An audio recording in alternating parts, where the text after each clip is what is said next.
Mga igsuon ko diha ni Kristo, nining adlaw ang simbahan lukop sa kalibutan, nagsaulog sa kapistahan ni San Felipe o ni Santiago.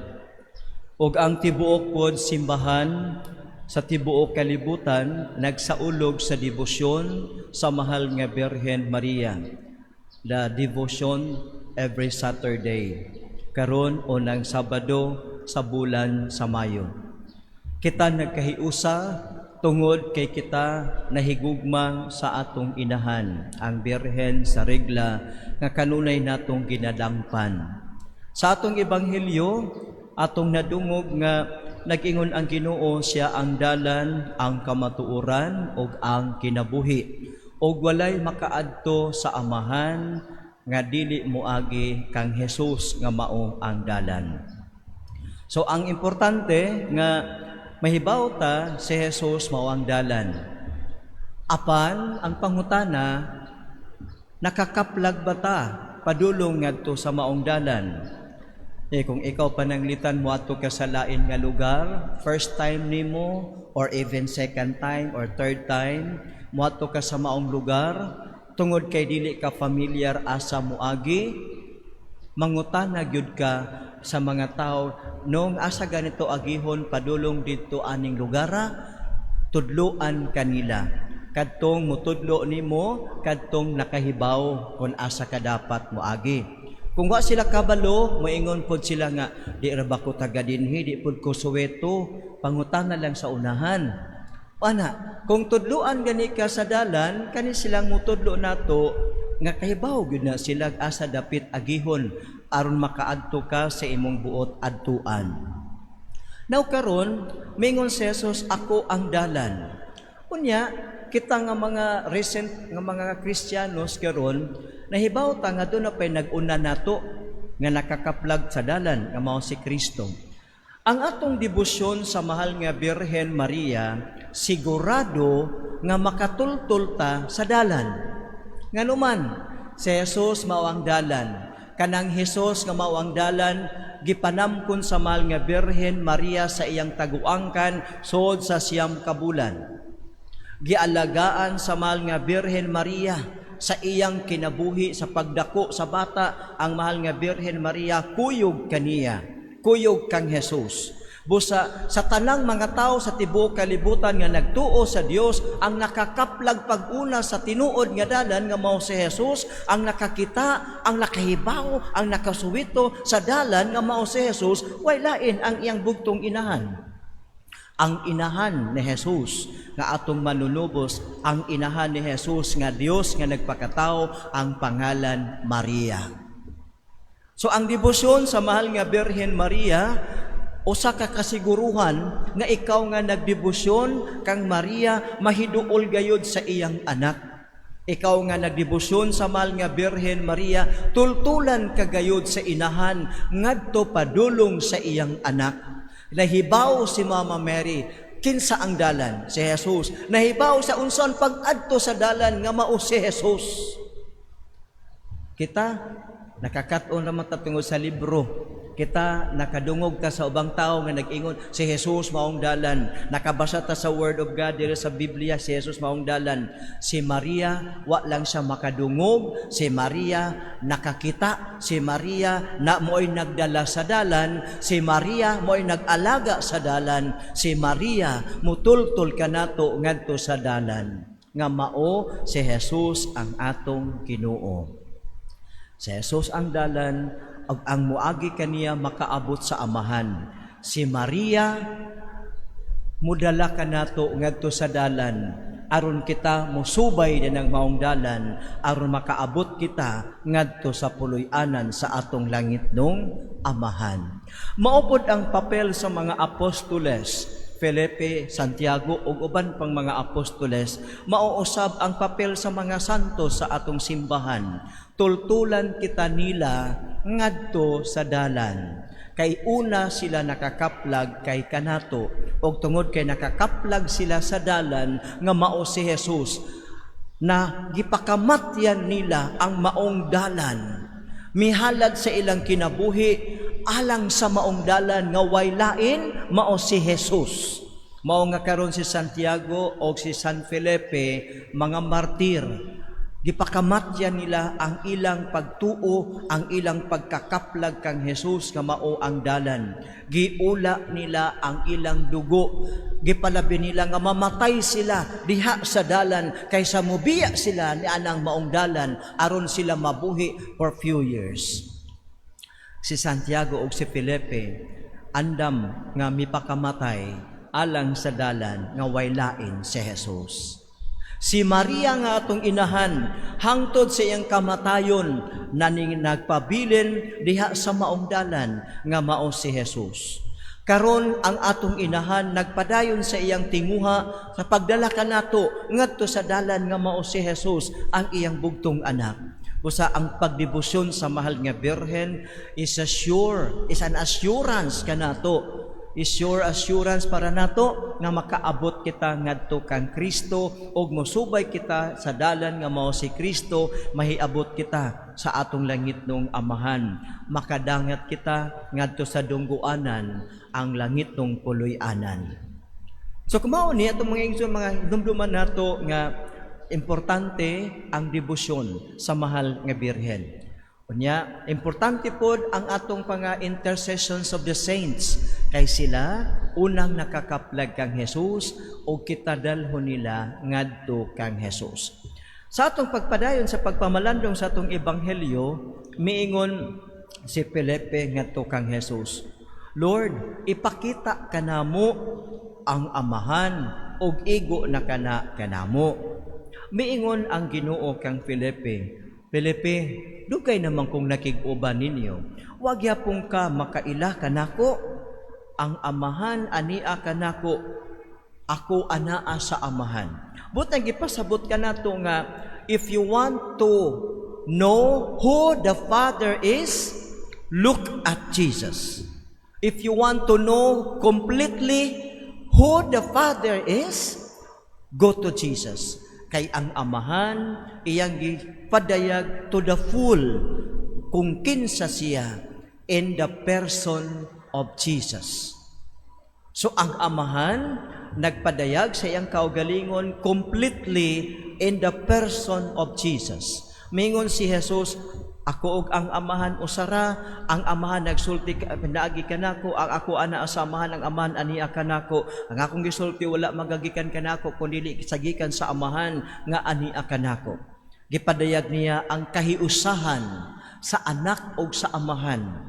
Kahiusahan dili sa persona, kundi sa ilang pagka-Diyos. Ang Santissima Trinidad, tulo ka mga persona apan usara ang ilang pagka-Diyos. So, the Son, Jesus, as a person, second divine person, is distinct from the Father as a divine person, from the Holy Spirit as a divine person. But these three divine persons are just one. Muna kung si Jesus, ang anak, anaa kaniya ang amahan, anaa kanyang Espiritu Santo. So the wholeness and the unity of the holy persons in one Godhead, anaa kang Jesus. So kung mao kini karon, tan-aw na to nga ang amahan fully gipadayag in His Son. Sa ang amahan ug ang anak usara, ang Espiritu Santo amahan ug ang anak usara. Usa sa pagka-Dios, tutulo sa pagka-persona. Now kung ingon niini nga kita maglakaw diha sa dalan nga gitudlo ni Jesus, mao kini ang gitudlo sa atong langitong amahan. Kay ang amahan nagtudlo kanato diha sa mga gitudlo sa iyang bugtong anak. Kay mingon pa si Jesus, ang akong gisulti gikan sa amahan. Wala ako magsulti og bisan unsa nga dili nagagikan sa amahan. So mga igsuon, ang atong paglakaw sa dalan, maugid ang kabubuton sa atong langitnong amahan. Nga kita mahiadto ngadto kang Jesus. Og ikaw og ako nga mituo. Ikaw og ako nga nagtuo kang kita atong Ginoong Hesukristo, miingon siya, ang mutuo kanako magbuhat sa akong gibuhat og magbuhat siyag labaw pa niini kay muadto man ako sa amahan. Ingon niya, ang mutuo sa Ginoo magbuhat sa gibuhat sa Ginoo. Unya, magbuhat pa siya labaw pa niini, kay ako muadto naman sa akong amahan. Miingon ang atong Ginoong Hesukristo. So mga kaigsuunan, ang pagtuo sa Ginoo, sayon ramang ta mo ingon nga nagtuo man ko Ginoo. Apan sa iyang ingon, ang nagtuo kanako magbuhat sa akong gibuhat. So dili day enough. Dili lang enough nga nagtuo man ko Ginoo pero wa ka mo simba. Nagtuo man ko Ginoo pero wa ka magampo. Nagtuo man ko Ginoo, di makamakadumdum og sangpit kaniya. Nagtuo man ko Ginoo pero ang imong buhat sukwahi sa gitulo sa Ginoo. Dili na mao nga pagtuo. Kana nga pagtuo, bugal-bugal nga pagtuo. Ang tininuod nga pagtuo sa ingon sa Ginoo, ang mutuo kanako magbuhat sa iyang gibuhat. Asa may gibuhat ni Jesus? Sige ha. Gamay pa siyang bata, kihalad siya sa templo. Pagkadako-dako niya nga bata, miadto siya sa templo. Sadyang nagsugod niya sa siyang public ministry, magsige siyang balik ngadto sa templo. Mingon si Jesus, ikaw nagtuo ka nako? Pagbuhat sa akong gibuhat. Ang sa gibuhat ni Jesus, going to the temple, going to worship God, go with the community, go aron mag-ayo siya. Buhata. Ayaw kalimot sa pag-adto sa simbahan. Kay nagtuo man ka Ginoo. Nagtuo ka Ginoo. O sa may gibot sa Ginoo, miadto siya sa kamingawan, nagampo siya didto. Moingon gani kang nagtuo ka sa Ginoo, pagampo. Dili kay mag-ampol kag maglinog na. Di kay mag-ampol kag ni bagyo na ta. Di kay mag-ampol kag kanang nagsunog daw na nigdagan nimo. Ginoo tabangi ko. Bugal-bugal na nga pag-ampo. Dili na tininuod nga pag-ampo. Ang Ginoo gituuhan nimo, gituuhan nako. Busa ingon siya, magbuhat sa akong gibuhat. Nag-ampo man ang Ginoo, ikaw ay pagtinapulan pag-ampo. Ampo ta. Mag-ampo ta sa balay. Kung di ka makalugar pag-ani simbahan kay naa kay gitrabaho dito, pag-ampo dito sa balay. Kung di ka makalugar pag-adto dito sa mga shrines, sa mga adoration chapels, pag-ampo bisan asa kang dapita, bisan naligo ka, mag-ampo ka. Mo bitaw nga sa ato sa Katoliko, maligo ganita, sa di pa ta magpatungod sa shower, di pa ta mo lukso anang swimming pool unsay buhaton. Manguros baya ta Katoliko. Di ba? Sa una, sausaw pa datong kamot sa tubig na ang manguros ana. Karon tampisaw, lukso, wa nay ampuay. Mo nang uban, na mao ni kadangatan kay wa na ta nakasunod sa atong gituuhan. Una mo claim ka, nagtuo ko sa Ginoo. Yes, nagtuo ka sa Ginoo. Pero sa ingon sa Ginoo, ang nagtuo kanako mubuhat sa akong gibuhat. Di lang di ay na memorization nga I believe in God. I believe in God. I believe in God. It's not just that way. But God wants us who believes in Him to also do what He did on earth. Nyato sa templo, nag-pray siya, ning adto siya sa mga tao, niduaw sa mga masakiton, nag-ayo sa mga masakiton, nagtabang sa iyang isig katao, nag-alagad. So kung mayon ka nga nagtuo ka sa Ginoo, set aside time to serve. Time. Bisan og kanang gito time to do apostolic work. Bisag once a week makaduaw kag masakiton. Once a week makapray ka sa mga souls in purgatory.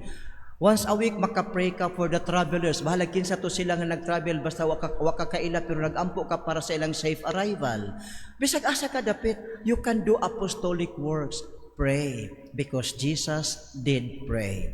Karon kung tanaw na to, mingon ang Ginoo nga og magbuhat pa siya labaw pa niini.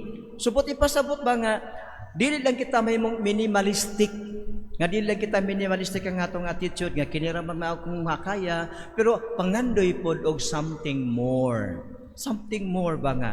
Ala, so no, karon nakabuhat ko ingon ani, nakahatag ko karon og kanang 1 kilo rice sa akong silingan. May bisa sunod Lord, basin 5 kilos na akong ihatag Lord. Anak ba? Pangandoy more. Dream high. Don't be minimalistic sa imong pagka-Kristiyano. So mga igsuon, magbitay nga, ingon ng Ginoo, ang nagtuon ako, Magbuhat sa akong gibuhat, apan na ipakapin, ingon si Lord, og magbuhat pa siya labaw pa niini, kay muadto naman ako sa akong langit nung amahan. Busa mga kaigsuunan, ang mahal nga Birhen Maria, atong inahan, na ay pagtuo o ay pagtuo? Ala, huna-huna, isip-isip. Ang mahal nga Birhen Maria, adyo na ba'y pagtuo o ay pagtuo? Na ay pagtuo. Asa mabasa? Gospel of St. Luke, kadumdum mo itong visitation ni Maria, nga to kang Elizabeth, o sa ingon ni Santa Isabel, bulahan kagayod, nga mituo, nga ang giingon sa Ginoo, mahitabo diha kanimo. So ang mahal nga Birhen Maria, atong inahan, adunay pagtuo sa Dios. Og siya nga adunay pagtuo sa Dios, unsa ingon sa Ginoo, magbuhat sa akong gibuhat, og magbuhat pa siya labaw pa niini, kay muadto nako sa akong amahan. Ang mahal nga Birhen Maria, nagpamatuod sa iyang pagtuo, og nagbuhat siya sa gibuhat ni Jesus, bringing people closer to God. Si Maria nagbuhat pagtabang. Si Jesus, di ba? Nagministry siya sa mga tao, nagminister siya, iyang gitabangan ang mga masakiton, ang mga gigutom, ang manangita, o mga usapay gipanginahanglan nila, ang mga walay alam magitudluan ni Jesus. Si Maria nagpadayon sa buhat ni Jesus. Giayo ang mga masakiton.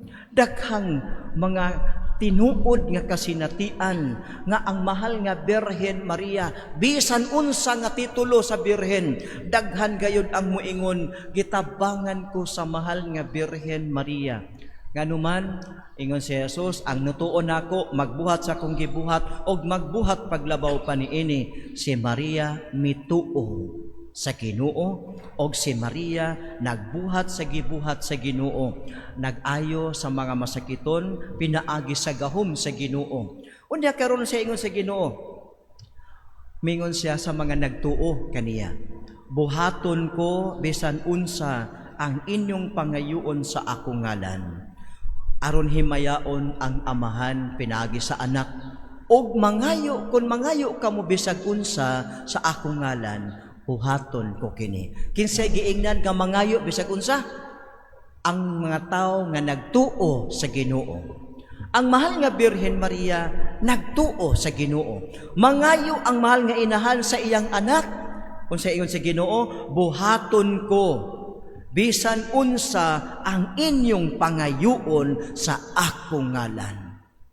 Pagkanindot no, mabitan na nga, kanabang intercession of the saints, intercession of our brothers and sisters, nga nagpatabang tapag ampo, nga nung say saad sa Ginoo, buhaton ko, bisan unsa ang inyong pangayoon sa akong ngalan. Of course, we can pray to God directly, but when we ask intercession for the saint, from the saints, when we ask Mary's intercession, Mary prays directly to Jesus. The saints praise directly to Jesus.